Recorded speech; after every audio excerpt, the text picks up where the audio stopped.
In other political news, Governor George Wallace today was slated to get additional federal matching funds, $1,800,000 worth. Last Friday, the Supreme Court said the Federal Election Commission, which disperses those funds, was unconstitutional. Today, the commission decided to speed up the payment of matching funds to the candidates while curtailing its other activities. In the Congress, various plans were being offered for the commission's reorganization. And the returns from a series of political caucuses in Maine show Jimmy Carter of Georgia with more support than any other Democrat. February 3rd, with John Chancellor reporting from the NBC News Center in New York and David Brinkley's Journal from Washington. Good evening. Big money in presidential politics were back in the news today. Following last week's ruling from the Supreme Court on campaign spending, which made things easier for big spenders, the Federal Election Commission today released the scorecard on the wealthiest presidential campaigns. George Wallace of Alabama leads the pack, having collected $5,800,000 in the last 2 years. The next biggest was Henry Jackson of Washington State with $3.33 million in contributions. Lloyd Bentsen of Texas has collected $2 million. Among the others on the list, Ronald Reagan, nearly $2 million. Gerald Ford, $1,700,000. And Jimmy Carter of Georgia has collected about $1 million. All the other candidates are below the $1 million line. But these six by themselves have so far collected almost $16 million, with George Wallace far in the lead in the money race. Wallace is a paraplegic in a wheelchair as a result of an assassination attempt. Yesterday, Wallace injured his knee, but today he was back on the road, and Kenley Jones of our staff was with him. Wallace and his close advisors are concerned that this incident will reopen the whole question of the governor's health and whether he is physically fit to be president. In an effort to prove that he is, Wallace was carried aboard his plane this afternoon and took off for West Palm Beach to resume his campaign schedule. It is tricky business to carry Wallace up and down the steps of the plane. It was during a campaign stop like this one yesterday, as Wallace was being carried to his seat, that one of the security agents stumbled and fell, and Wallace was dropped on his right knee. Several hours later, he was taken to a doctor's office in Panama City for x-rays. The doctor said Wallace had sprained the ligaments in his knee and put the knee in a splint. Wallace went on to speak at a campaign rally and assured the crowd he was not hurt. But I am all right, and I hope you know that. If I were not, I wouldn't be here. But after the rally, instead of flying on to West Palm Beach as scheduled, Wallace flew back to Montgomery for examination by his own doctor, who said the injury is not serious, but will keep Wallace's knee in a splint for 2 or 3 weeks. Was he concerned about how this might affect his campaign, the publicity about this? Did he express that to you at all? Well, I think he's concerned, but I don't think he's planning on altering his plans very much, and I don't see why he should. The patient will be quite happy if he can follow that piece of doctor's advice. Kenley Jones, NBC News, Montgomery. At the White House today, President Ford's position on abortion was restated. As he did in 1974, just after becoming president, Mr. Ford still favors a constitutional amendment which would give the individual states the right to decide whether or not to legalize abortions. This is the president's long-held view. The president would oppose a constitutional amendment prohibiting abortion, but he also doesn't agree with the Supreme Court decision which legalizes abortion on demand. The president's position was outlined in an interview with Walter Cronkite of CBS. Here's more on the story from Tom Brokaw in Washington. President Ford's political advisors believe that abortion has become an explosive political issue, so Press Secretary Ron Nessen has not been anxious to discuss President Ford's position on the subject. But today it came out, and here's what Mr. Ford had to say about abortion. He said, "I do not believe in abortion on demand. I do not agree with the Supreme Court decision." Mrs. Ford has expressed a much different point of view. She has called the Supreme Court ruling on abortion a great, great decision. The president did say today that he would uphold the law as it has been interpreted by the court, but he thinks there's a better answer. He would like a constitutional amendment that would permit each state to adopt its own state regulations on abortion. President Ford has expressed all of this before, but not recently, certainly not during this campaign. Essentially, his position on abortion is middle ground, which is just where his political advisors want him to be. Tom Brokaw, NBC News at the White House. In reaffirming his stand against the Supreme Court's position on abortion, President Ford is not far from the stand against abortion taken by Ronald Reagan, his chief Republican challenger. Reagan favors a constitutional amendment approach which would forbid most abortions, allowing them only in extreme cases. When Reagan talks about abortion while campaigning, he speaks of it in terms of taking human life. I probably did more soul searching and more study than I've ever done on anything in my life. And I have come to the conclusion that the interrupting of a pregnancy is the taking of a human life. Last year, the Gallup poll showed that about 20% of the public believed abortion to be legal in any circumstances. About 20% were against it in all circumstances, while 54% of those polled thought that abortion should be legal under certain limited circumstances. David Brinkley's Journal tonight deals with what Congress may or may not do to reform the campaign financing law. Important parts of that law were declared unconstitutional last week by the Supreme Court. David? Weeks ago, Senator Pastore of Rhode Island said Congress, in trying to clean up the mess in campaign money, had put in a new system that, in his opinion, had turned out to be a monster. Now, the Supreme Court, in looking at this new law, has found some parts of it to be, if not a monster, at least unconstitutional, and it gave Congress 30 days to straighten it out. It is widely believed in Washington it would take Congress 30 days to make instant coffee. And there are numerous members, possibly a majority, who so dislike the new law they wouldn't save it if they had 30 years. The presidential candidates will, for a month, continue to get federal money for their campaigns. After that, unless Congress acts, they will get no more. And they will have to go for money where they have always gone, to small givers, to business, to unions, to the fat cats. And again, as in the past, those with access to big money will have an advantage over those who do not. The Senate leader, Mike Mansfield, was urging today that Congress try within 30 days to straighten it out. But in most of Congress, there was silence. In a burst of righteous frenzy after Watergate, Congress voted to clean up the scandals about campaign money, and then they were running like scared rats, Pastore said. But now, the law has to be reworked in a hurry, and nobody is running at all. Its future is seriously in doubt. But the public's skepticism or cynicism about politicians and their money is not in doubt. John? Congressman Morris Udall said today that the two other presidential candidates, George Wallace and Ronald Reagan, are dangerous men who are threatening national unity. In some of the toughest language of the campaign, Udall charged in Boston that Wallace and Reagan are ruled by ambition. And he said, and we quote, "Ambition drives them to pander to cheap prejudices, fears, and resentments they can uncover or create." End quote. In Washington, Wallace today got $1,650,000 in federal matching campaign funds. That's the biggest payment to date. And late this afternoon, President Ford called congressional leaders of both parties to the White House to suggest ways the Federal Election Commission and its work can be saved. The Supreme Court ruled. And finally this evening, politics and the media. Tom Pettit has been up on the hustings in New Hampshire following politicians. And what he has prepared for us is, in the old phrase, the news behind the news. And his report is well worth watching. For some unknown reason, a lot of attention is being paid to the role of the press and television this campaign year. It's what you call your basic media story. And sometimes it gets pretty ridiculous. Welcome. Here is Fred Harris arriving for a late meeting in Manchester. You're so good to come all the way from Because the cameraman was not happy with his shot, he asked Harris to do it again, which he willingly did.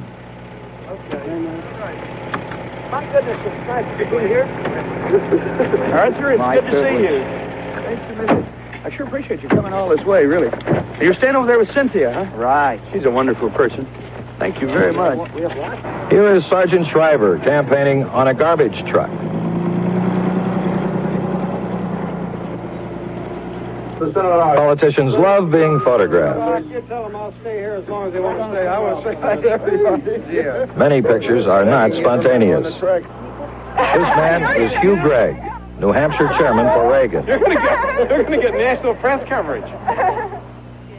He has bought a bottle of whiskey for a little old lady to give to Reagan after his visit to the State Liquor Commission. You say to them, look, Governor, you come here to New Hampshire, you go to the Liquor Commission, they're too cheap to give you a bottle of liquor, so we're giving you one. Okay? Fine. Great. So, when Reagan came out, Well, I understand that they were too cheap in there to give you a bottle of this. So here, from us New Hampshireites, we want you to have it. Well, here's Spade Bird, the Purple Finch. I thank you very much. I think in all fairness to them that they would have to consider that maybe it would be considered a political bribe. I believe that. I'm sure that. this whole episode was instigated by a local photographer and writer. The politicians eagerly went along with it. So the truth is a little hard to discern. And whether all this helps a candidate, we do not know.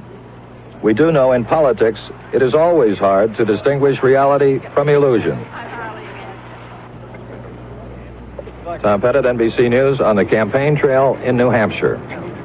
Hampshire, where the country's first presidential primary election will take place in 2 weeks. President Ford was there over the weekend, and 15 hours after Mr. Ford left, Ronald Reagan arrived for more campaigning. Our man, Tom Pettit, has been observing both the Ford and Reagan campaigns, and here is his interim report. For a long time, the White House underestimated the Reagan threat in New Hampshire. Aren't you coming in? While Reagan was climbing in the public opinion polls, Ford stayed at home. On the other hand, Ronald Reagan has campaigned extensively here. He will continue to do that, and by New Hampshire standards, he does it very well. So this past weekend, Ford finally went to New Hampshire. He did so with all the ritual and symbols of presidential power. His political advisors carefully cultivate his presidential image. But the Reagan operation has a long head start on the Ford organization. Reagan has spent almost 2 weeks in the state and will spend another full week before the election. The Ford organization probably will bring the president in for one more day later on. As president, Mr. Ford can discuss the federal budget in some detail with local officials. But Reagan's economic ideas for trimming the federal government are well received, despite a concerted attack from Ford operatives. Ford's political operatives keep saying the race with Reagan is very close, which means they are in trouble. Mrs. Reagan does not play a very active role in public, but Mrs. Ford is so popular in her own right that her husband's hired managers would like her to spend 3 more days here on her own. In-person campaigning is very important in New Hampshire, and Reagan has presented himself as a man of destiny who could bring the federal bureaucracy under control. That's a popular idea. It is so popular that Ford uses it too. He also uses the Reagan technique of question and answer periods with local people. But the president does not seem fully comfortable in remaining above the battle for New Hampshire. I've been president for 18 months. The public knows what my record is. If they want to compare it to the rhetoric or the words of former Governor Reagan on federal issues, I think that's a very legitimate study for the American people to make. I believe this is a nation under God. I don't think he ever should have been expelled from the classroom.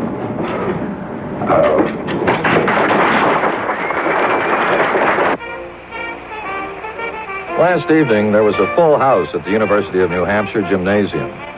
It was his best campaign event, facing down some hostile student protesters. Then he went back to Washington. The president may have Air Force One, a limousine, and all the rest. But he may have trouble catching Ronald Reagan in a bus. Tom Pettit, NBC News, on the campaign trail in New Hampshire. Today, Senator Lloyd Bentsen of Texas. He hasn't been doing well, and today he told a press conference that now he wants only to lead the Texas delegation to the Democratic Convention, presumably as a favorite son. Here is more of what Bentsen said. I have tried to offer the kind of reasoned, moderate leadership I believe this country needs in Washington. And I'm grateful for the many people across the country who share my views and have supported my candidacy. But after studying the results of the early caucuses, I do not think it would be either useful or productive to continue campaigning across the nation. As a result, I will no longer campaign for the presidency outside of my home state. Which leaves running nationally Birch Bayh of Indiana, Jimmy Carter of Georgia, Fred Harris of Oklahoma, Henry Jackson of Washington, Ellen McCormick of New York, Milton Schaap of Pennsylvania, Morris Udall of Arizona, Sargent Shriver of Maryland, and George Wallace of Alabama. Not an uncrowded field. On President Ford's foreign policy, but later in the day, although Mr. Ford had a chance to respond, he didn't. Reagan's attack was sweeping. He criticized the President and Secretary of State Kissinger. He was critical of American policy positions on Russia, on China, on the Panama Canal, and on Angola. Reagan said, "One wonders if we even have a foreign policy." Don Oliver covered the speech Reagan made in New Hampshire, and here is his report. It was Reagan's strongest attack on the administration's conduct of foreign affairs so far. The Republican presidential candidate charged that the balance of forces has been shifting toward the Soviet Union since 1970. He accused the administration of trying to placate its potential enemies, of being reluctant to assert U.S. interests in international relations. The truth is, we should be far more aware of our bargaining strength than we seem to be.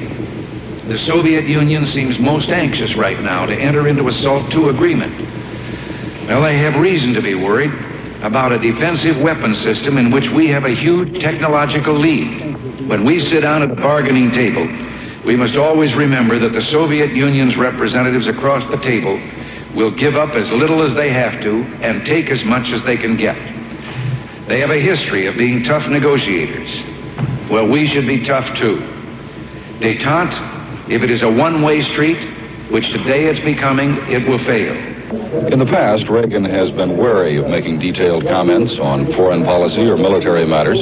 He has used the excuse that neither he nor the American public have been given all the facts necessary by the administration to make valid judgments. But apparently he has changed his mind, thinks that he now has enough facts to demand that the administration change its foreign policy. Don Oliver, NBC News, Plasto, New Hampshire. President Ford's position all along has been to avoid a direct fight with Reagan involving personalities or issues. And late today at the White House, the president stuck to that policy. Here's more from John Cochran. As President Ford met with representatives of military associations, he had seen reports that Reagan had attacked his handling of foreign affairs, including Angola. Earlier, Mr. Ford had told reporters that his policy on Angola was firm, but that Congress, quote, had lost its guts when it refused to send military aid. Later, he continued to blame Congress. We challenged the Soviet Union and Cuba in their intervention in Angola, and if the Congress had stood with us, we could have preserved the opportunity to let the Angolans settle their future among themselves. I believe, and believe very strongly, that $112.7 billion requested in my fiscal year 1977 defense budget represents the best way to deter war and to keep our country secure. By maintaining unquestioned military strength, we will negotiate from strength, not from weakness.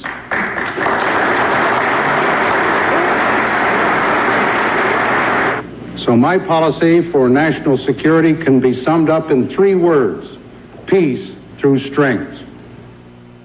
The president's political advisors have long been concerned that too many voters may believe that foreign policy is dictated not by Mr. Ford, but by Secretary of State Kissinger. This evening, however, the president had center stage.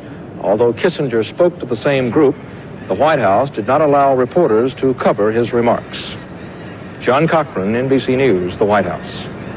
There was one less Democrat in national contention for the presidency today, Senator Lloyd Bentsen of Texas. He hasn't been doing well, and today he told a press conference that now he wants only to lead the Texas delegation to the Democratic Convention. It was disclosed today how much money most of the presidential candidates are worth.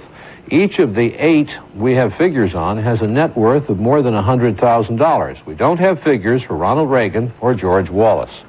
The White House revealed that President Ford and his wife have a net worth of more than $323,000. Most of their assets are in the 4 homes they own. Common Cause, the Citizens Group, listed assets of some other candidates. Senator Birch Bayh has almost $189,000. Jimmy Carter and his wife have joint assets of almost $600,000. Fred Harris says his net worth is $113,000. Senator Henry Jackson, $115,000. Governor Milton Schaap of Pennsylvania is the wealthiest. Schaap's estimated assets almost $3 million. Sergeant Shriver reports personal holdings of $135,000. And Congressman Morris Udall says he has $258,000 in assets. The Federal Election Commission today paid out $600,000 more in federal funds to 7 presidential candidates. All the candidates have now received a total of more than $7 million in federal campaign funds. Despite that, 3 of the Democrats are in bad financial trouble. Reports filed with the commission show that Birch Bayh, Sergeant Shriver, and Fred Harris are more than $100,000 in debt each. But Harris said today that won't cramp his campaign style. George Lewis was with him. How do you do? As long as you don't raise the figures, you're all right. Harris was at a shoe factory in Nashua, New Hampshire this afternoon, trying to win the support of blue-collar workers. Harris proudly proclaims he has no wealthy supporters. But as he was shaking hands today, there were reports that his campaign is in serious trouble because he also has no money. Harris scoffs at these reports. That's not news.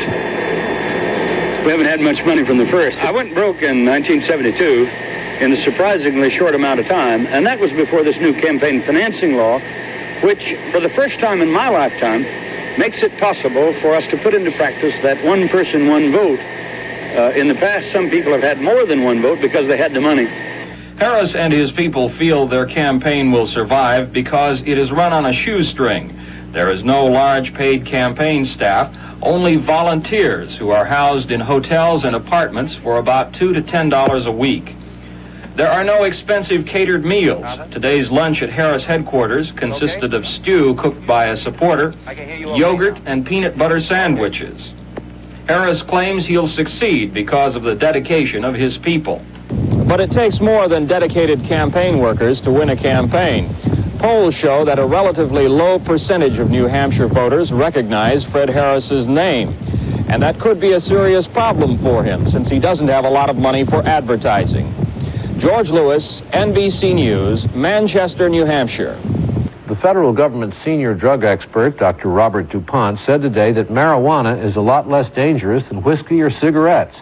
And he advised parents of pot-smoking teenagers not to be terribly uptight about it. Those are his words. He discussed a report on marijuana he submitted to the Congress. Linda Ellerby reports. According to the report, for the first time, more than half of all Americans between 18 and 25 have tried marijuana. At a news conference today, Dr. Robert DuPont, the author of the report and the nation's top official on drug abuse, said the figures indicate changes are needed in the marijuana laws. I myself support the concept of the use of a civil fine, a non-criminal fine of a modest kind, something in the range of $25, to give the message that this is a prohibited behavior, but also not to threaten the young people with a criminal record and incarceration. There is some variation from state to state on that, but I think that's a position that has very broad support within the country right now. I would say today, at our use levels and our state of knowledge, that there is no question that alcohol and tobacco are causing us far more health problems than marijuana is. There is no question on that point. DuPont's statement contradicted one made by the president at a political rally last Sunday in New Hampshire. Until there is a higher degree of unanimity among the scientific world that marijuana is not harmful to the individual, I do not think we should decriminalize marijuana. DuPont did agree with the president that there still is not enough known about marijuana to give it a clean bill of health. But DuPont said the evidence to date does not support the fear and irrationality that has characterized public debate on the subject. Linda Ellerby, NBC News, Washington. This afternoon, we checked on how the best-known presidential candidates feel about decriminalization of marijuana, about ending arrests and jailing for possession and keeping fines under $100. All the best-known Democrats are in favor of decriminalization except George Wallace. He's against it, as are Ronald Reagan and, of course, Gerald Ford. So with the good economic news and the veto in hand, the president flew to Florida today to campaign for 2 days to make up ground lost in Florida to Ronald Reagan. Tom Brokaw is with the presidential party. President Ford's Florida weekend is pure politics. 2 days of campaigning in the state's 4 major Republican areas. It's conservative country, which made it easy for the president to defend his veto today of the Public Works bill. And I'm optimistic that if we keep the economy going the way it's going, there isn't any need for a $6 billion inflationary so-called jobs bill. It seems to me that if you add $6 billion to the federal deficit, which that bill would do, all you're doing is helping to reignite the fires of inflation. Mr. Ford also said he expects to win the Florida primary, but emphasized that even if he doesn't, he'll stay in the race until the convention in August.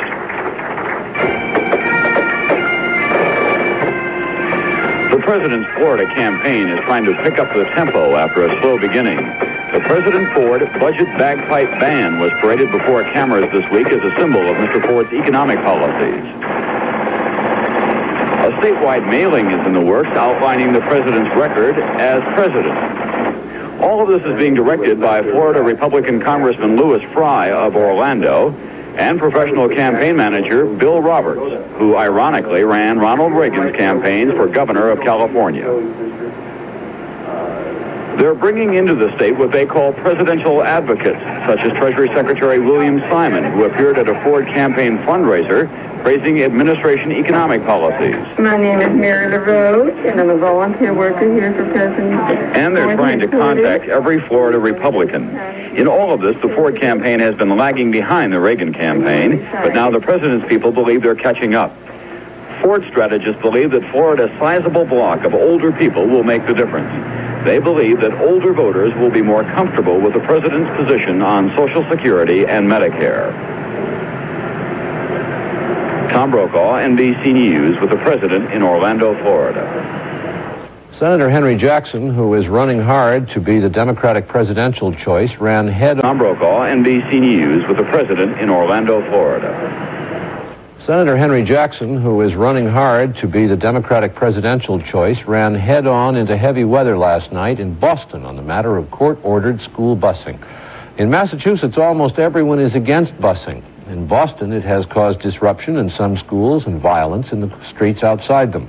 We've got 2 reports tonight, one on busing and the candidates in Massachusetts, the other on how Senator Jackson faced up to the question in Boston.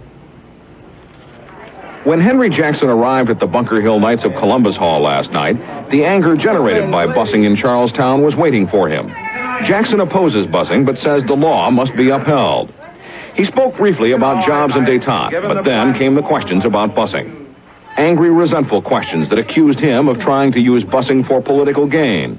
And this is what is really bewildered about these people. They do not know that they do not know what tomorrow's going to bring. Now, you say tonight, you're here in Charlestown tonight. Do you know what Charlestown is? Jackson turned the meeting over to that questioner, but busing opponents weren't satisfied. If you want to take over the meeting, fine. I'll just... We want to help the people. Let's make the issue very clear. I support the Constitution of the United States. The point is that if you want to go around listening to a Wallace who's not done a thing... No, I'm just saying what the facts are. Well, I understand, but I'm trying to be honest with you. Mr. Wallace took the argument over and over again that he was going to stop it. Well, you can't stop busing except by a constitutional amendment, Now, if you want to listen to demagogues, and if you want to listen to people who will tell you otherwise, you may do so, but you're not going to get any relief. The meeting broke up as the people of Charlestown argued among themselves about busing. You can talk from now till doomsday, and they will not stop the busing. Today, Jackson accused a tiny group of irresponsible people with disrupting a meeting that could have brought a meaningful discussion. They were just bent on one thing, and that is to hell with the courts, the Constitution, and everything that goes with it. And Jackson said he has no intention of making busing an issue in the Massachusetts primary. Bob Jameson, NBC News, Boston. Don't misunderstand what happened here last night. It is the kind of thing that gets a lot of attention, but it is not the issue by which the people of this state are judging the candidates. In fact, we have found busing is not a deciding issue in this primary. It is simply a noisy one. The noise has come from Boston, and Boston has only 1/7 of the state's registered Democrats. Of the 129 schools under busing orders in Boston, the serious trouble this year happened at 4 high schools. NBC News surveyed the registered voters of Massachusetts and found that 77% of the Democrats are against busing. But the anti-bussers are not all collecting around the main anti-busing candidate. Among the people who prefer George Wallace at this time, 92% are against busing. But so are a large majority of the people who prefer the liberal candidates, who are saying busing is a legitimate last resort. Of the people who like Birch Bayh, 77% are against busing. Of the Fred Harris supporters, 69% are against busing. Sergeant Shriver, 78%. Morris Udall, 75%. So the anti-busing vote, if there is one, is spread over all the candidates. So, believe it or not, busing is not a deciding issue in Massachusetts. And all the campaign managers except Wallace's agree and are running their campaigns accordingly. John Hart, NBC News, Charlestown, Massachusetts. And with all of those Democrats campaigning, there is still the name of a non-candidate which won't go away. That's the name of Senator Edward Kennedy, who has said every way he knows that he is not a candidate. Nevertheless, a new Harris poll says those questioned prefer Edward Kennedy as president over Gerald Ford by 50% to 46%, and he's preferred to Ronald Reagan by 50% to 44%. Of the 5 significant Democratic candidates in next week's New Hampshire presidential primary, only one is seen as a conservative. That's Jimmy Carter. The others all see themselves as liberals, and they are all trying as hard as they can to seem different from one another. Tonight, Charles Quinn gives us Congressman Morris Udall and the things he does not to be a look-alike liberal.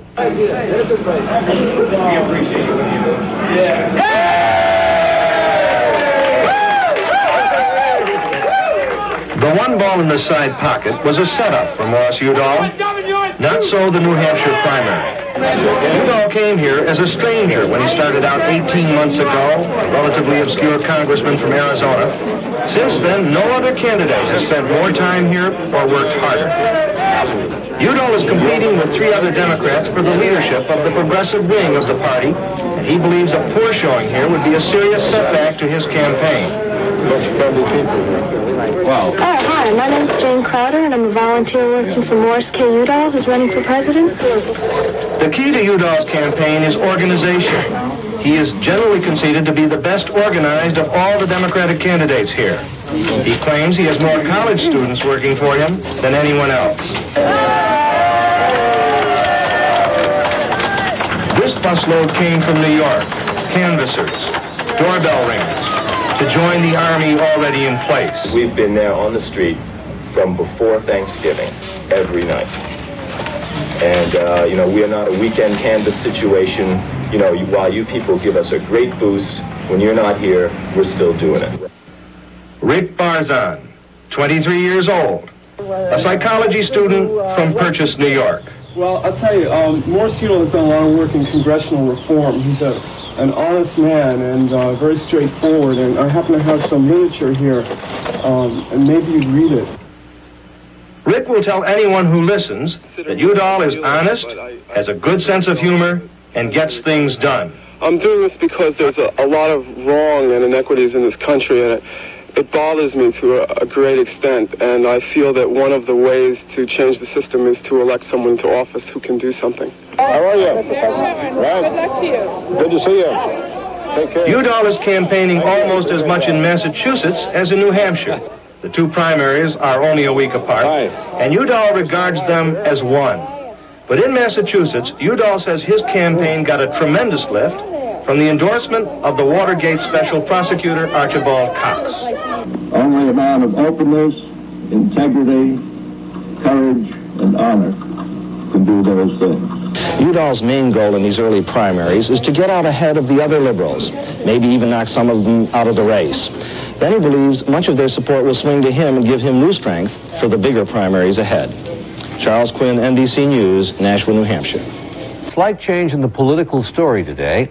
Up to now, the dozen or so Democrats running have spent their time criticizing the Republicans and President Ford.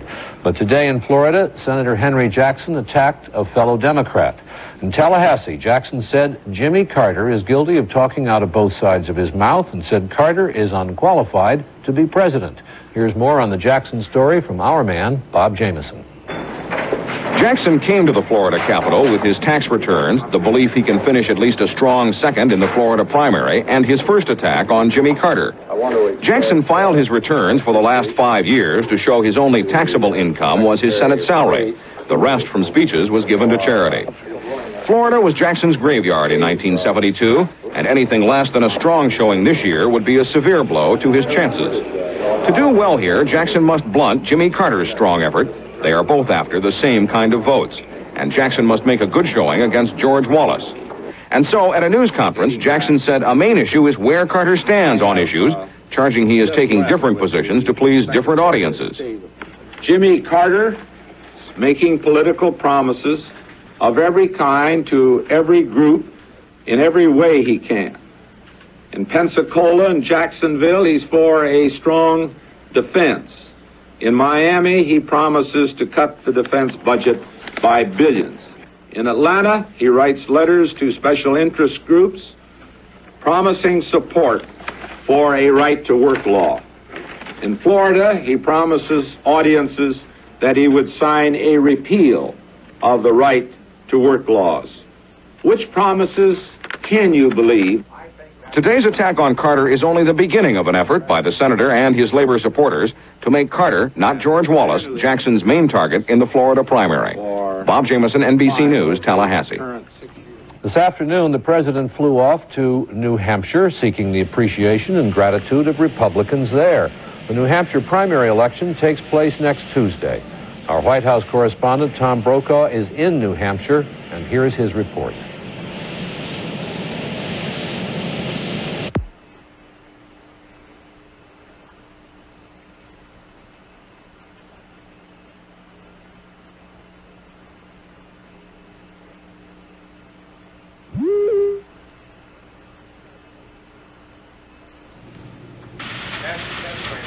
In New Hampshire, equipment at the New England Telephone Company is getting a workout from the President Ford Campaign Committee. Ford volunteers are on a final drive to persuade a large block of undecided voters to settle on the president. Hi, Mrs. Kaminsky. This is Roger Smith, and I'm a volunteer working for the President Ford Committee. I realize that we've called you before, but I'm calling you now to see if the mailing that we sent to you was received and whether or not you found it helpful. Well, we do hope you'll give Mr. Ford some more consideration. Ford campaign officials figure they can just squeak through if they get all of their supporters to the polls Tuesday. If they don't, can Mr. Ford survive a loss in New Hampshire? Stuart Spencer of the President's National Campaign Office. Certainly. When Mr. Ford arrived in New Hampshire tonight, he resumed his direct attack on Ronald Reagan, and he is expected to keep it up on this, his final visit to the state. The president returns to Washington tomorrow afternoon. He'll await election returns Tuesday night at the White House. Tom Brokaw, NBC News, on the campaign trail in New Hampshire. Bring in a compromise bill tomorrow. One thing afflicting the liberal Democrats crisscrossing New Hampshire these days is the curse of sameness. They've all looking for votes in next week's New Hampshire presidential primary, and their problem is that they all say pretty much the same thing. For example, Sargent Shriver and Fred Harris. Here are two reports.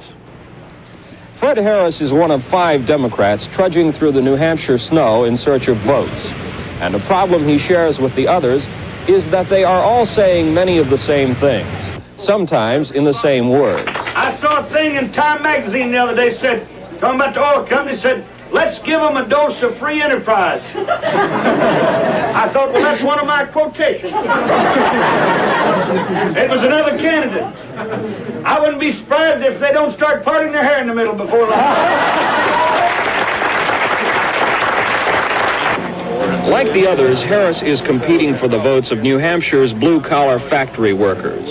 He says laborers like this man are being exploited by wealthy individuals and giant corporations.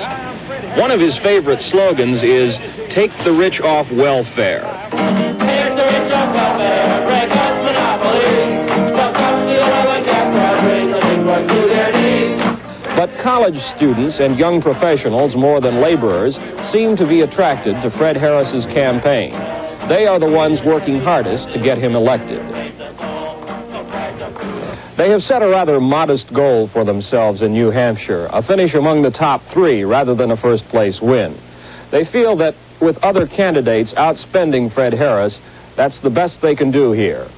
George Lewis, NBC News, Manchester, New Hampshire. We got lucky break, right? Sargent Shriver is playing catch-up in New Hampshire. He entered the race late, as much as 18 months later than some of the others. His broadcast advertising started just last Friday. Shriver's headquarters did not get organized until 5 weeks ago. His campaign workers are young, energetic, inexperienced, and few. The Democratic candidates don't differ much on the issues, and Shriver, like the others, is running on his record, not promises. But I don't know much about you, but you know why I like you? Because you were affiliated with a man who I like, JFK. Yeah. Shriver does have one thing going for him that the others don't: the Kennedy family. If you think his cabinet choices were good, I helped pick them. If you think the Peace Corps was good, I ran it. Because his candidacy started late, Shriver is not predicting a first or second place finish here. But he feels that he must finish somewhere in the middle, and not too far behind the leaders, if he is to be taken seriously in succeeding primaries. Lee McCarthy, NBC News, with the Shriver campaign in New Hampshire. In New Hampshire have been waiting for William Loeb, the controversial publisher of the Manchester Union Leader, to begin attacking some Democrats running in the primary election. Today, the Union Leader ran an item critical of Jimmy Carter's stand on gun control. Carter is the subject of another story this evening. Our reporter, Bob Jameson, has been given a copy of a letter Carter wrote some years ago on right-to-work laws, which seems to take a position unlike his present position. An opponent of Carter, Senator Henry Jackson, also had a copy of the letter. Here are two reports, one from the Carter campaign, one from the Jackson campaign. The letter was discovered by a union official in the files of a committee that supports right-to-work laws. It was then passed to the AFL-CIO's political arm, and a member of that group, in turn, gave the letter to Senator Jackson. It was written in 1971 while Carter was governor of Georgia, addressed to the committee that supports right-to-work, laws that forbid unions to interfere with non-union companies. The laws are bitterly opposed by organized labor, which has tried for years to get them repealed. But in the South, it has often been more politically rewarding to support right-to-work.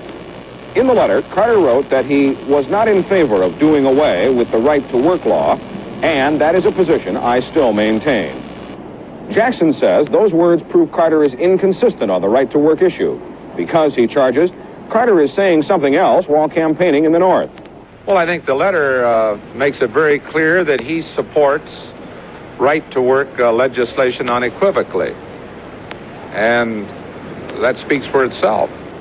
Carter denies that, but Jackson and those in organized labor who support him intend to make the letter an issue here in heavily unionized Massachusetts and in the Florida primary, where Carter has some labor support. There is also evidence that unions within the AFL-CIO, some of which support candidates other than Jackson, are mounting a Stop Carter movement because of the letter. even in those unions that have supported Carter as a Stop Wallace choice in Florida. The AFL-CIO says it is not officially backing an effort to stop Carter. George Meany said this week he isn't aware of a Stop Carter movement within labor, but he added, I haven't heard of a Start Carter movement either. Bob Jameson, NBC News, with the Jackson campaign in Boston. Every day. Carter has attracted a large following of reporters and photographers as he's campaigned through New Hampshire this week. He's been asked several times to respond to Senator Jackson's charge that he is saying one thing in one part of the country on the issues and another elsewhere, and that he has been inconsistent about the right-to-work issue. His usual answer has been to say that Jackson is a fine man and a fine senator, but that he's seriously mistaken. Well, Senator Jackson is a good man. He's seen some polls in Florida that show that he's slipping, I'm sure, same polls I've seen. But this is typical of what's wrong with Washington now. Constant aggravation, constant arguments, a lack of cooperation between the Congress and the President, constant squabbles. If I have to win by creating dissension between myself and the other candidates, then I won't win. I just think it's good time for us to heal our wounds, to bind our people back together, to answer complicated questions, and to spell out to the American people what our government can be. On the subject of right to work, Carter says he doesn't feel strongly about it one way or another. He says if the unions get enough support in Congress to pass legislation repealing the right to work section of the Taft-Hartley Act, he would sign it. But he says he will not personally crusade for repeal. Carter has said he thinks he has a good chance of coming in first in the New Hampshire primary, and he says these attacks on him by other candidates show they think so too.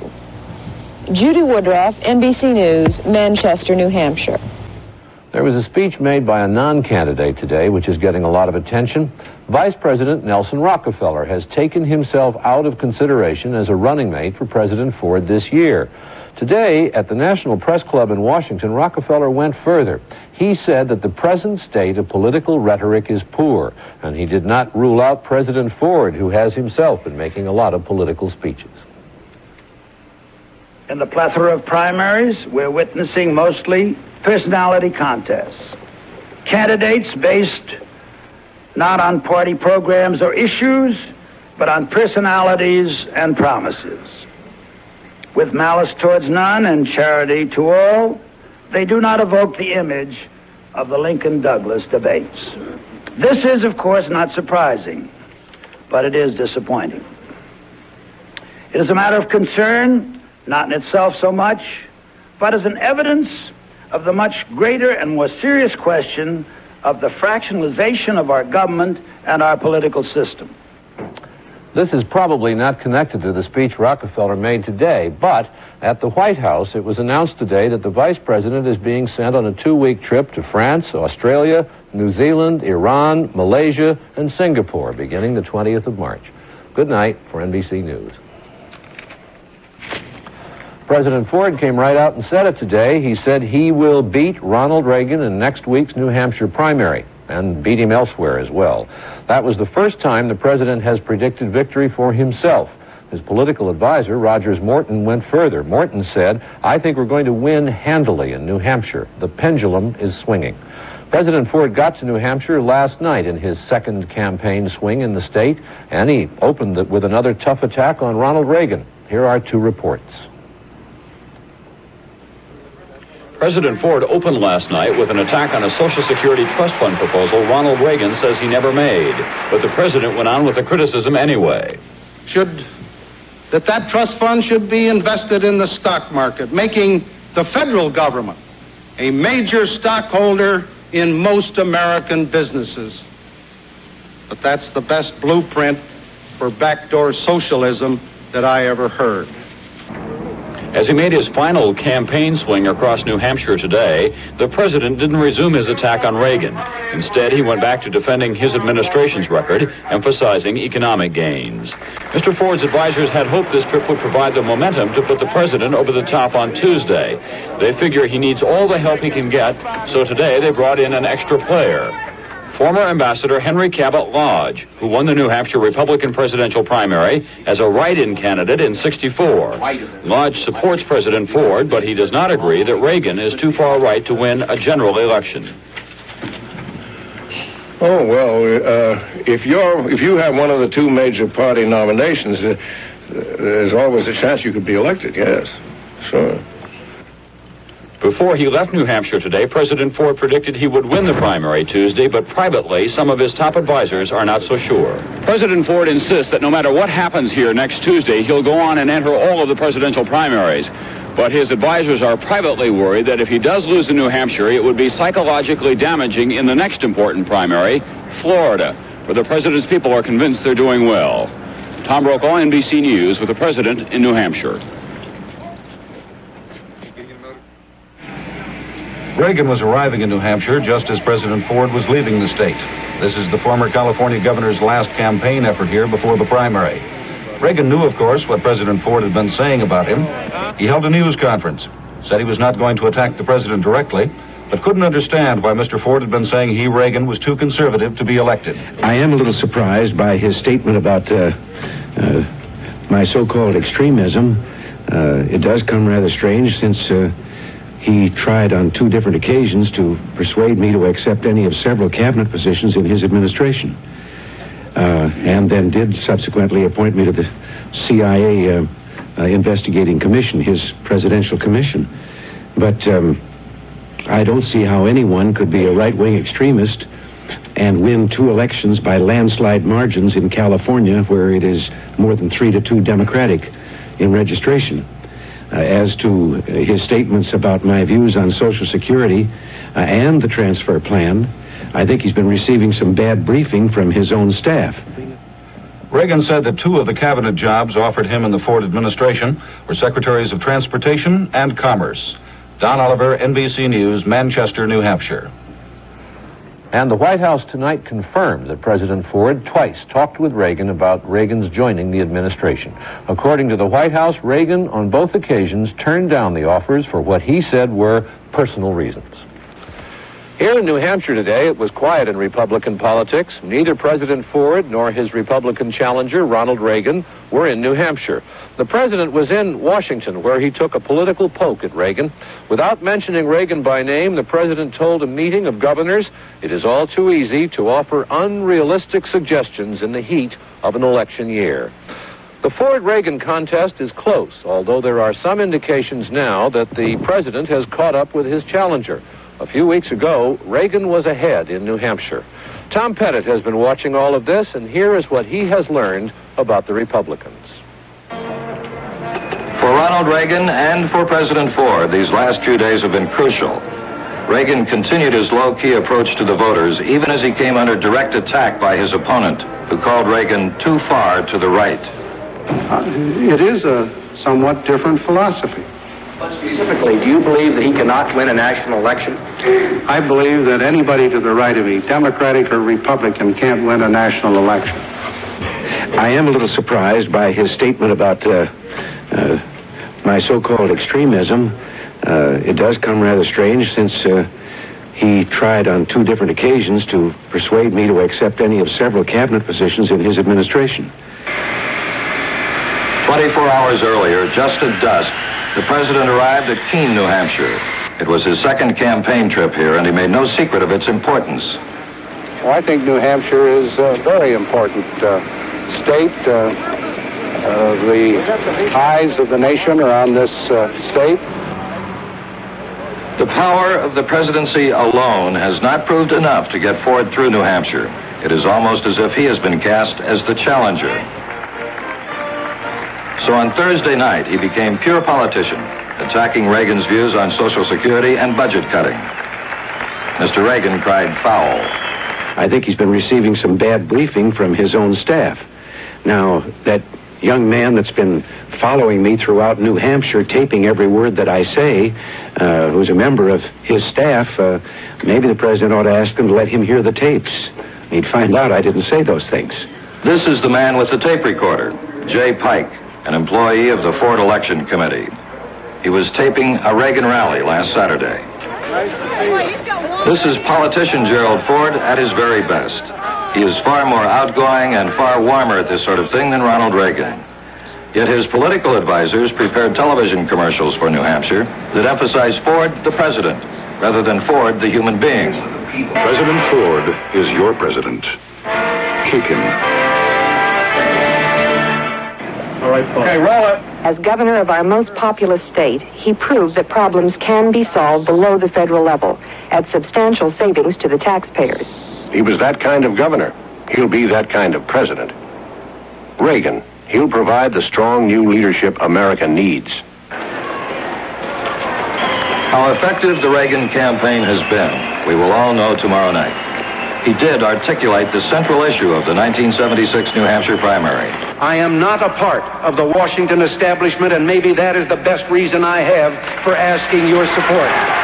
So will it be Reagan, or will it be Ford? In a sense, Reagan would win if he comes close to Ford. But if Mr. Ford comes in second, it would be a major setback in his campaign to be elected to the office he now holds by chance. And news accounts from China about the man who named Ford to office, the man whom Ford pardoned, these satellite pictures from Peking, are not helping Mr. Ford in New Hampshire. It is terribly ironic that the ghost of Richard Nixon again hangs over an American election. Until the Nixon trip, the president's political advisors were convinced that Ford had caught up with or even passed Ronald Reagan. Now they don't even want to bet money on the outcome. It's that close, John. Incidentally, later in the program, we'll see Richard Nixon in the Great Hall of the People in Peking making a speech which could affect this election on the Republican side. On the Democratic Party side, there are 5 candidates running in New Hampshire: Birch Bayh, Jimmy Carter, Fred Harris, Sargent Shriver, and Morris Udall. This evening, they all plan to be campaigning in Massachusetts, which has its primary election next week. What have they accomplished here in New Hampshire? Tom Pettit has prepared a report for us on that subject. If we didn't have a government as good as our people are, that would be a tremendous achievement. And I believe this is James Carter of Georgia, better known as Jimmy Carter.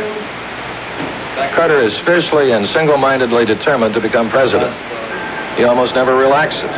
Sometimes he appears to be rehearsing his next comments. A Carter rally last night demonstrated the kind of organization which leads him to predict he will finish first or second in the Democratic primary. If he wins, it will prove the political strategy of running against the Washington bureaucracy. Sargent Shriver has conducted an ineffective campaign. As the husband of Eunice Kennedy Shriver, he inevitably invites comparisons with John and Robert Kennedy. The magic does not seem to rub off, even with a radio campaign featuring Mrs. Rose Kennedy. As president, I know that he will bring intelligence, energy, and compassion. The question then becomes, can anyone stop Jimmy Carter? There are these possibilities. We'll show you each man with the sound of his paid political radio commercials.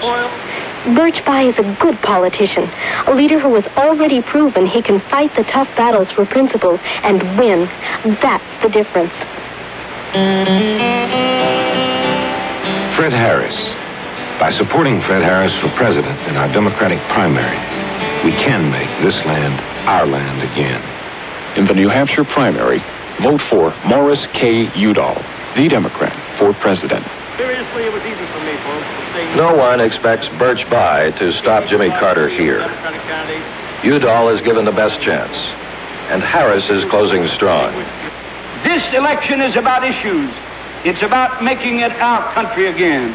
I don't believe the presidency is an impossible job. It's a tough job, and I ask your help in having the opportunity to perform it. We've had a good, clean, honest campaign here in New Hampshire, and I think we've proven that we're ready and that we deserve to win in November 1976, and we're going to give those Republicans a beating they deserve this time around.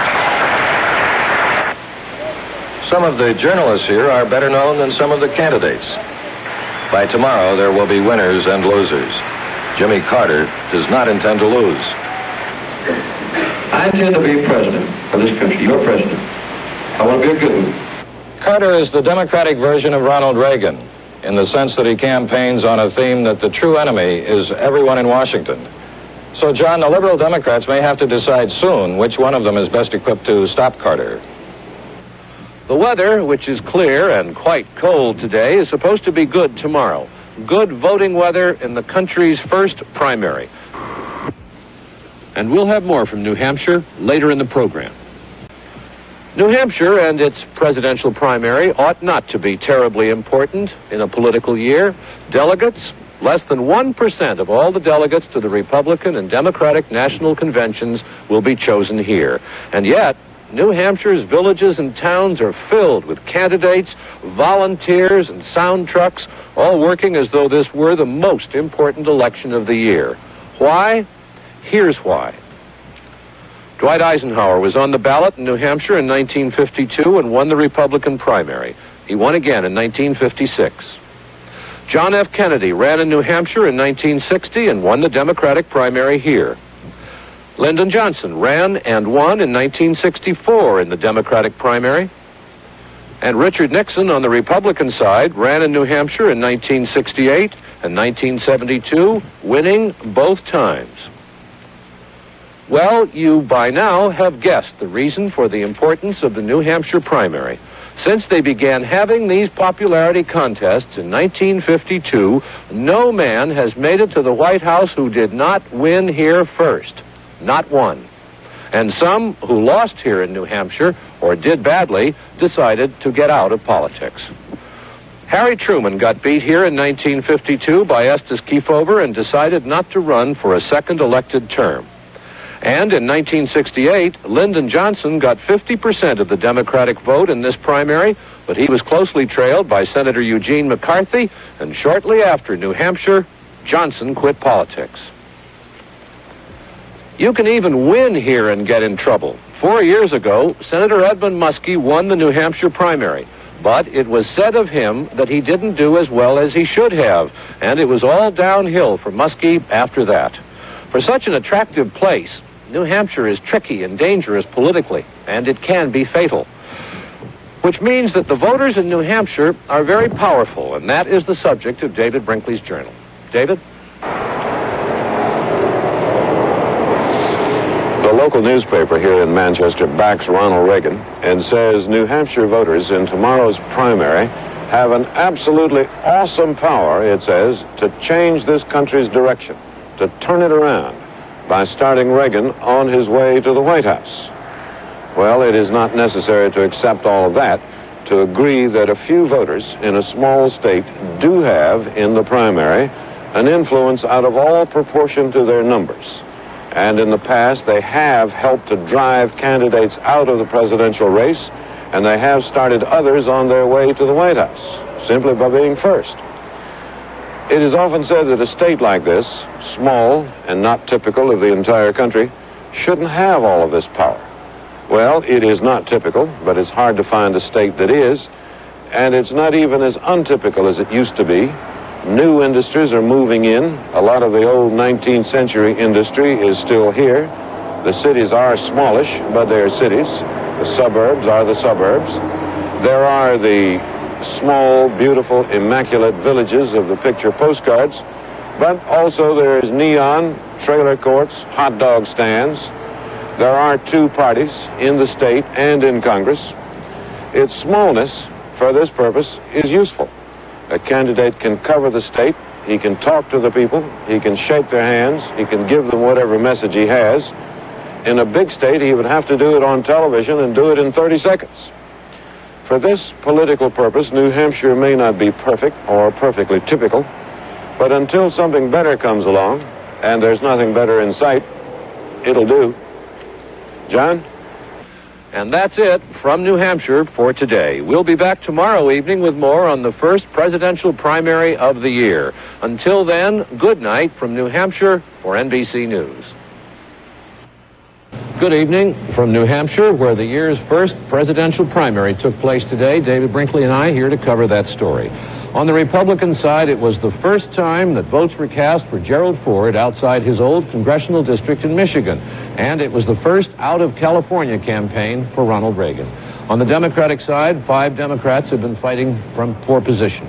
No real returns yet, but in the 2 traditional early voting hamlets in New Hampshire, Ford beat Reagan 11-4, while Carter got 6 votes in Dixville Notch. And in Hart's location, Reagan beat Ford 5-4, while Mo Udall got 3 votes.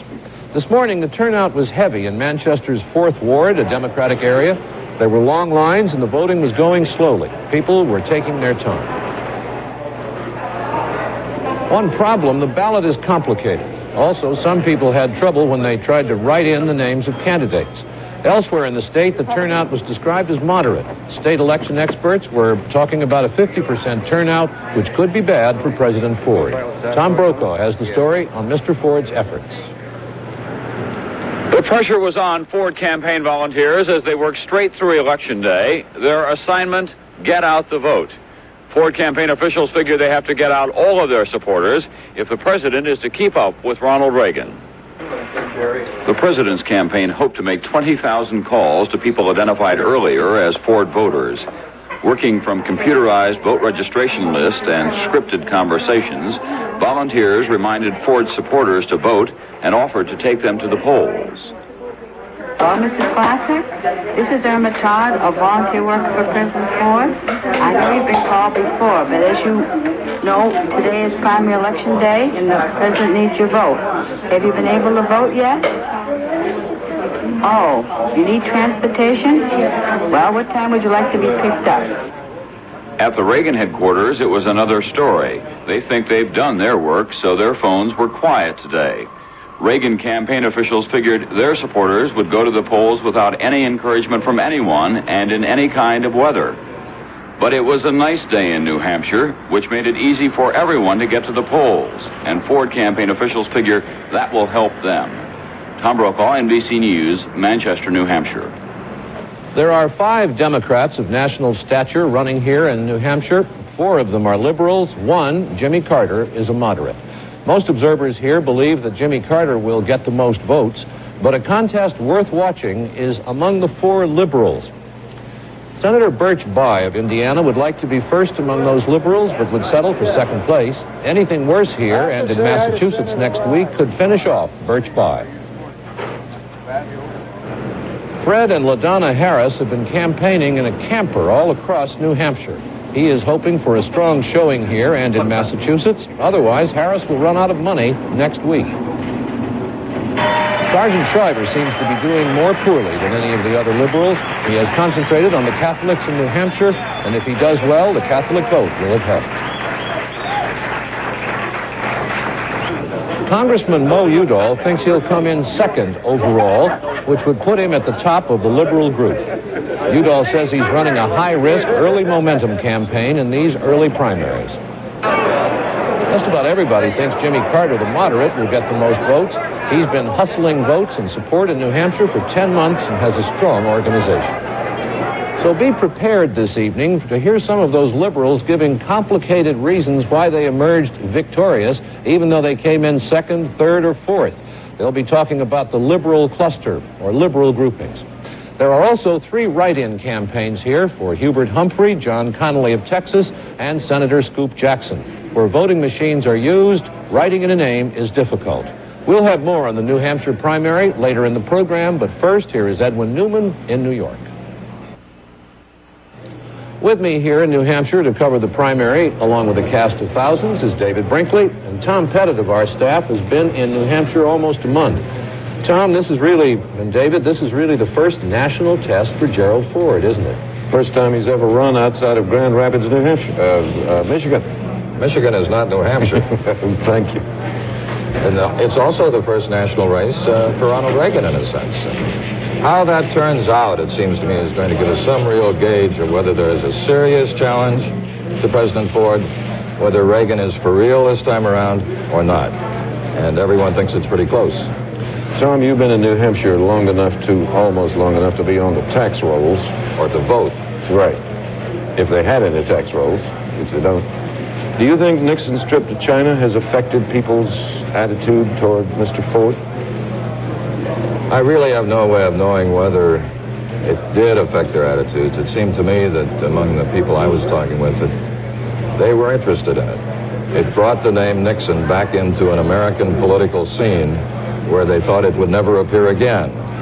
And I know that the Ford people are terribly upset that the pictures from Peking conjure up all those things that were associated with Watergate, with the pardon, and they're not very happy about it. David, there's one poll here that I know about that says that 5% of the Republicans asked in the poll were deeply offended by Ford's pardon of Mr. Nixon. Well, in a close election, that 5%, if that 5% gets aroused by the headlines that were in the paper to hear today about Nixon being in China, that could make a difference. I think that's almost a little too speculative, though, in a sense. I think that the Reaganites are putting their voters out into the polls. I think the Ford people put their people out, and this is a straight shootout between Reagan and Ford, and that Nixon is only a kind of a minor influence. It seems to me that if the president should lose here, then we might examine that 5% or whatever it is you were talking about. Well, we're polling today, and we may be able to have some answers for you later this evening, and certainly by tomorrow. Let me ask you about Jimmy Carter. Tom, do you go along with what everybody seems to be saying, that it looks as though he is going to lead all the Democrats? Yes, I do, John. It seems to me that every evidence indicates that he will do very well here. And I know from talking to people associated with other candidates that they're scared to death that a Carter bandwagon will begin here in New Hampshire, which is, after all, the first state primary, and that bandwagon would be very difficult to stop because bandwagons are hard to stop. And, of course, this is exactly what Carter has in mind. He has been working this state for 10 months, which is a long time for a primary. And what he has really done is that he has established a clear-cut identity. You know, he has the hair and he has the smile, but he Hair has and the teeth. hair and teeth. And those are important political qualifications. Yes, and sir. On that note, I thank you both, gentlemen. We'll have more on the New Hampshire primary in a minute. Chancellor reporting from the NBC News Center in New York and David Brinkley's Journal from Washington. Good evening. The closest presidential primary ever held in New Hampshire is over, and Gerald R. Ford has won by a whisker. Out of more than 108,000 votes cast in the Republican primary, Mr. Ford squeaked to victory by a margin of 1,300 votes. And yet the president today was not acting like a man who won by a whisker, and Ronald Reagan wasn't acting like a man who lost by a tiny margin. Here are reports on both men, beginning with Tom Brokaw on the President's Day. It was a good morning at the White House for President Ford. He was able to appear as a victorious candidate and to officially announce the nomination of an old friend, William Scranton, as the new UN ambassador. With Secretary of State Kissinger looking on, the president said Scranton will stand up for America against unfair attacks. Later, reporters were invited in to watch the president and HEW Secretary David Matthews send Congress the president's plan for letting the states decide how to spend federal money on health care. It wasn't until late this afternoon that the president finally publicly commented on last night's New Hampshire victory. He was questioned at the White House by members of a press association. It's not my birthday today, but I did get a fairly good present in the last 24 hours. I can't help but comment, though, some of those who didn't do so well yesterday seem to be satisfied with second.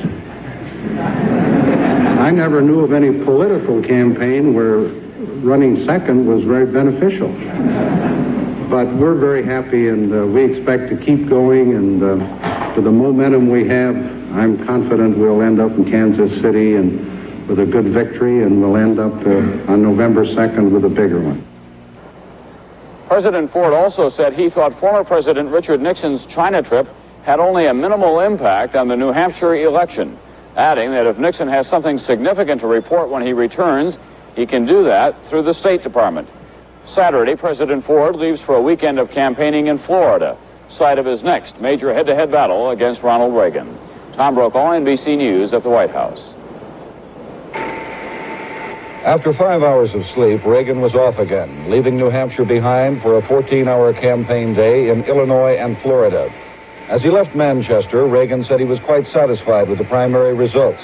If there is any explaining to be done, Reagan said it should come from the president, explaining why he, Mr. Ford, didn't do better in New Hampshire. As if to reinforce the notion that he was celebrating, Reagan broke out some California champagne shortly after his charter jet got into the air. Yes, I thought that I patriotic thing this morning. Are you celebrating a victory or a moral victory? I consider this a victory. I think a virtual tie. It has never happened before in the history of primaries in the state. Oh, I think anyone, when you come that close and win for a time, there was a lead early in the evening, although none of us got carried away by that.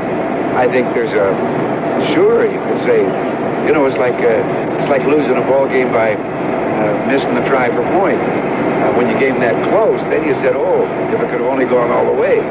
But none of us have lost sight of the fact that it is far better than anything that we'd anticipated.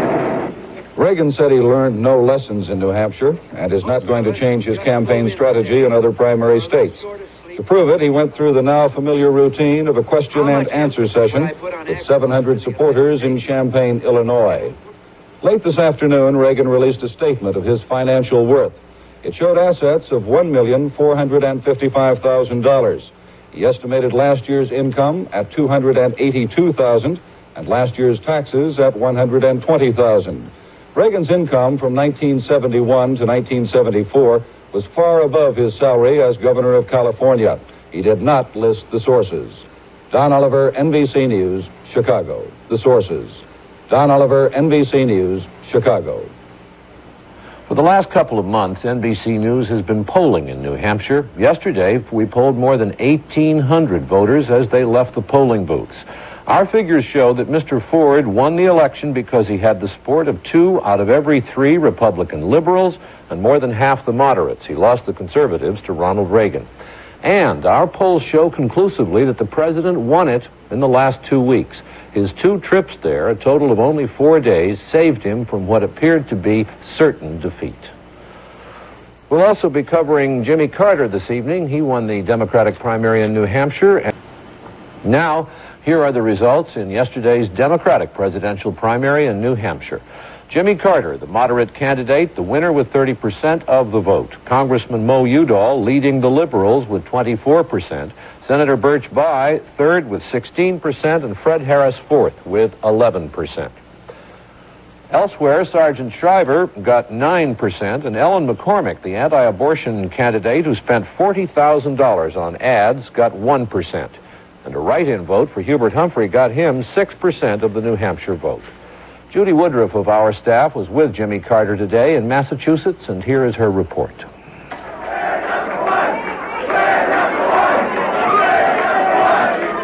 Carter made his victory statement in a hotel ballroom shortly before midnight. He thanked friends and volunteers for helping him put together what he called a broad base of voter support. And what I want is to repair the damage that has been done to the relationship between our people and our government, and to tear down the wall that separated us from it. And you are the ones that have made it possible for me to do it. Carter said his victory proves a Southerner can win in New England, and he predicted that he will win the presidential nomination on the first ballot at the Democratic Convention next July. Carter made the most of national attention he's getting today. He stopped off in the 3 states where his next political battles are, beginning in Massachusetts. In Boston, Carter said his victory gives him an enormous amount of momentum going into next Tuesday's primary in Massachusetts, and he said he expects to finish among the top 3. At a news conference, he was openly critical for the first time of Senator Henry Jackson, who he faces in 2 primaries in the next 2 weeks. I think personally that Senator Jackson has changed drastically on his emphasis on issues. He doesn't emphasize now his very fine early record on civil rights. He emphasizes, I'm the only candidate against forced busing, which is not an accurate statement, by the way. He doesn't emphasize environmental equality anymore. He emphasizes an attack on the financial structure of this country. Carter said he will do his utmost in Massachusetts with little money and large numbers of volunteers.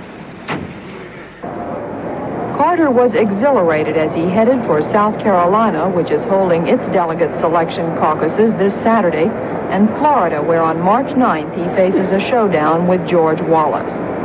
Judy Woodruff, NBC News, Boston. The New Hampshire primary may not have diminished the pack of Democrats running in the primaries. The next primary may do that. But the New Hampshire results have changed the Democratic situation considerably. Here's Tom Pettit with that story. The biggest loser in New Hampshire was Sergeant Shriver, who came in last. Fred Harris very nearly beat Shriver for last place. Birch Bayh finished a weak third, and Morris Udall finished a very strong second, just 6 points behind the winner.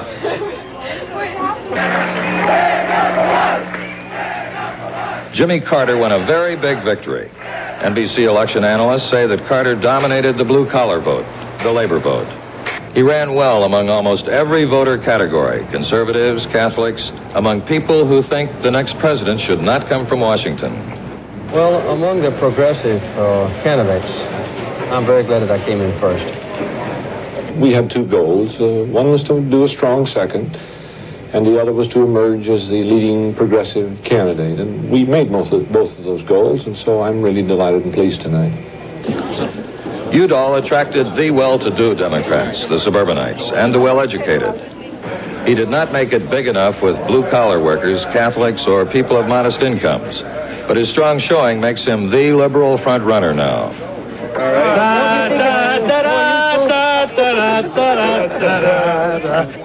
Senator Birch Bayh was a poor third, well behind Udall. Bayh did not get the support he needed from rank-and-file labor. Nor did he attract older people, which he had hoped to do. Last week, the experts were saying Harris would run ahead of us. We've done a lot better than most people thought we could do. Fred Harris simply failed to put together his populist coalition of intellectuals and workers. He got only the youth vote, but finishing fourth did not destroy his optimism. We're going to take the fight into Massachusetts. Every day I'm going to be gaining in Massachusetts, just as I did here. NBC's election analyst said Shriver was last because he did not attract any types of voters in large numbers. In fact, he just barely beat out the write-in vote for Hubert Humphrey. So, Carter emerges from New Hampshire as the man to beat for the Democratic presidential nomination. Good deal. You gonna help me? Yeah. Good deal. You gonna help me? Be happy to. Unanimous. Great. Carter demonstrated that a Southerner can win in the North. Udall demonstrated that he is the best vote-getter among the liberals so far. And none of the losers has dropped out. Yet. Tom Pettit, NBC News in Manchester, New Hampshire. Our NBC News poll has given us a clear indication of the kind of support Jimmy Carter has been putting together. In New Hampshire, Carter did very well with conservatives, reasonably well with moderates. Poll has given us a clear indication of the kind of support Jimmy Carter has been putting together. In New Hampshire, Carter did very well with conservatives, reasonably well with moderates, and he picked up about 1 out of every 5 liberal votes. That, along with support he got from non-union workers, won the election for him. Carter will try to hold that coalition together for the next primary, which takes place in Massachusetts next Tuesday. John Hart reports from Lawrence, Massachusetts. Massachusetts is to New Hampshire as a dress rehearsal is to an audition. The entire cast will be on stage here as it was not in New Hampshire. Jimmy Carter will have to share right and center with George Wallace and Henry Jackson. And it's a second chance for those who did not do well in the first performance. A crucial chance for Sergeant Shriver with the Kennedy connection. As one of Shriver's aides said, if he does well here, people will say, of course. And if he does badly, they'll say, oh, well. Earlier, Morris Udall showed in the polls as a lot of people's second choice in this liberal Democratic state. And with his strong showing in New Hampshire, he has a lot of room to grow here. Republicans here are more liberal than in New Hampshire. Neither Ford nor Reagan has come here personally, but they have saturated the air with broadcast commercials, especially Reagan. In further contrast, this is a big industrial state with high unemployment, and the blue-collar sentiment will be better tested here. It is the first big primary, given the number of delegates and voters, and those who also ran will have a harder time hanging on afterward. John Hart, NBC News, Lawrence, Massachusetts. The main story in New Hampshire yesterday was the presidential beauty contest election. We've been talking about that, but there were also votes cast for convention delegates. They are still counting those, but here's what we know this evening. Gerald Ford, 19 delegates to the Republican convention, Reagan 2. Jimmy Carter, 13 delegates to the Democratic convention, Morris Udall, 4.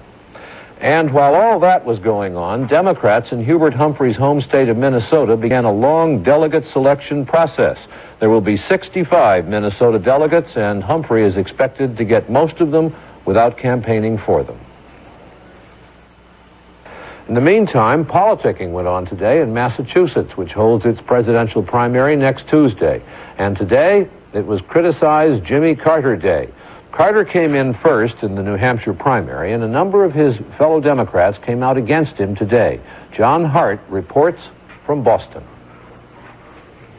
Jackson made the first attack on a proposal Carter made last Monday. Carter wanting to eliminate the tax deduction homeowners get on mortgage payments. It was an incredible proposal. He came out flatly for the elimination of the income tax deduction on home mortgages. What he is threatening, in actuality, is the destruction of the working and middle-class American family. He is wrong. I think he made a mistake. I think you'd have a rebellion, a taxpayers' rebellion on your hands if this occurred. You would add to the average homeowner's federal individual income tax bill several $100s. It's nothing small. It would be the equivalent of a drastic tax increase. The problem is not that Jimmy Carter doesn't stand for anything, but that he stands for the wrong things. Bayh made the broadest attack, adding a number of issues to the tax plan, which he said separate him from Carter. Jimmy Carter says he would not fight to repeal right-to-work laws, which undermine the rights of workers to bargain collectively. He is recently quoted as saying, "I don't care one way or the other about the issue." Well, I do care, and I've done something about it. Governor Carter is opposed to breaking up the vertical integration of the oil industry. I have authorized and authored and introduced legislation to break up the big oil companies. Governor Carter favors limited deregulation of natural gas. I am opposed to deregulation of natural gas. Liberals think he's a liberal. Conservatives think he's a conservative. Labor people think he's in favor of unions. Employers think he's against them. I don't know where to put him. You might ask him where to put himself. I guess he might call himself a moderate liberal conservative. These Democrats are simply sending Carter the bill for winning in New Hampshire. Birch Bayh admitting today if he had won, he would not be saying these things now. The front-runner, like the point man, is the first to attract fire. This time, from the rear. John Hart, NBC News, Boston. Carter's office today gave out details on his tax reform proposal, criticized by Scoop Jackson and others.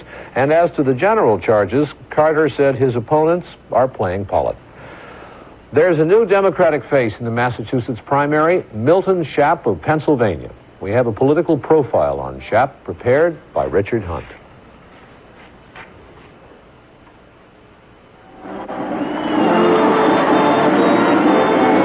Milton Schaap's campaign is based on the proposition that a man who can run one state can run them all. Berman, thank you very much. Right. He's telling people in Massachusetts and Florida what he's done as governor of Pennsylvania. Right.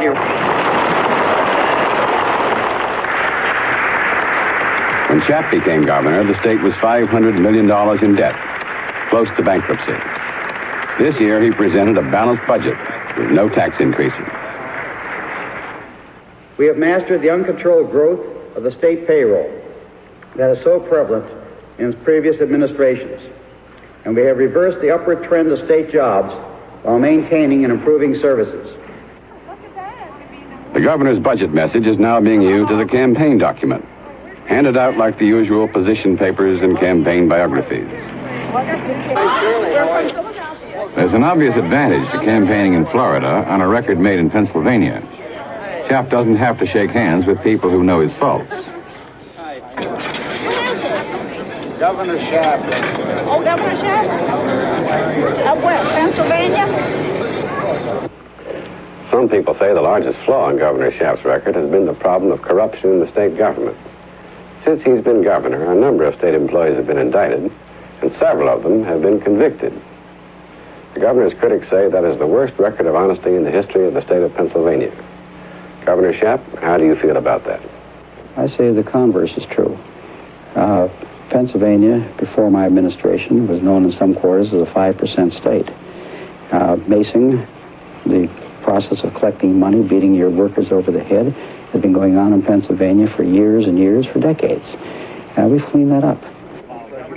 Schaap is the first Jewish candidate ever to make a serious run for the presidency. And in Florida, he does a lot of campaigning among Jewish voters.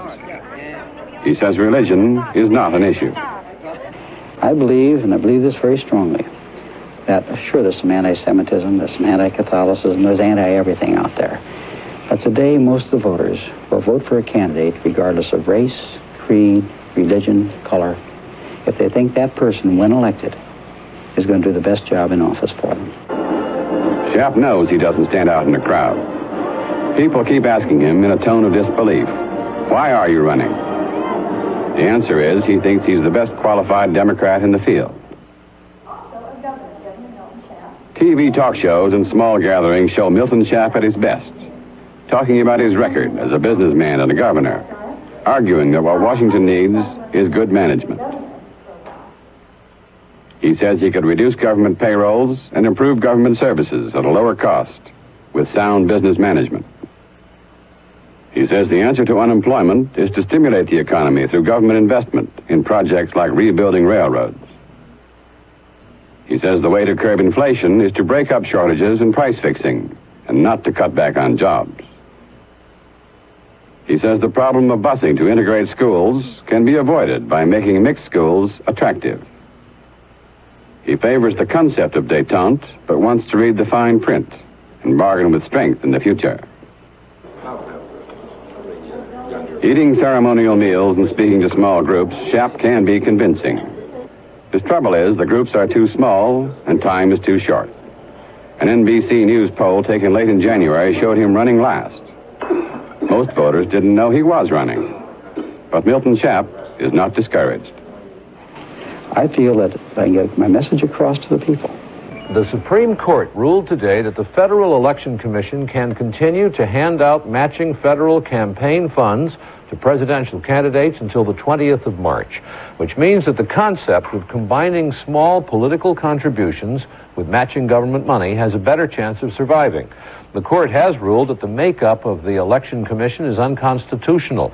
Under that ruling, the commission would have lost many of its powers this Sunday night. But today, it got an extension from the court so that the Congress can revise its structure.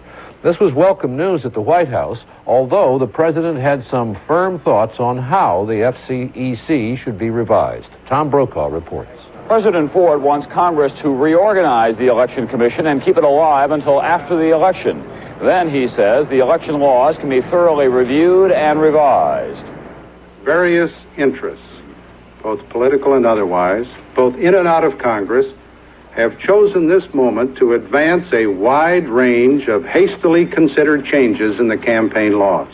And I will veto any bill that will create confusion and will invite further delay and litigation. Specifically, many of the president's supporters are worried about a proposed change in the law that would make it illegal for corporations to raise money from lower-level employees for campaign funds. It would not be illegal for labor unions to do the same thing, and Republicans figure that would help Democrats. Today, the president got a boost within his own party when 11 former Republican national chairmen endorsed him. William Miller was spokesman. Well, we just feel, regardless of getting into the ideologies and the right and the left business, we just feel that from a standpoint of accomplishment, from the standpoint of performance, that the president deserves the nomination of his party and deserves, I think, the support of the American people. The choice of Miller as spokesman was not accidental. He was Barry Goldwater's running mate in '64, which establishes his conservative credentials.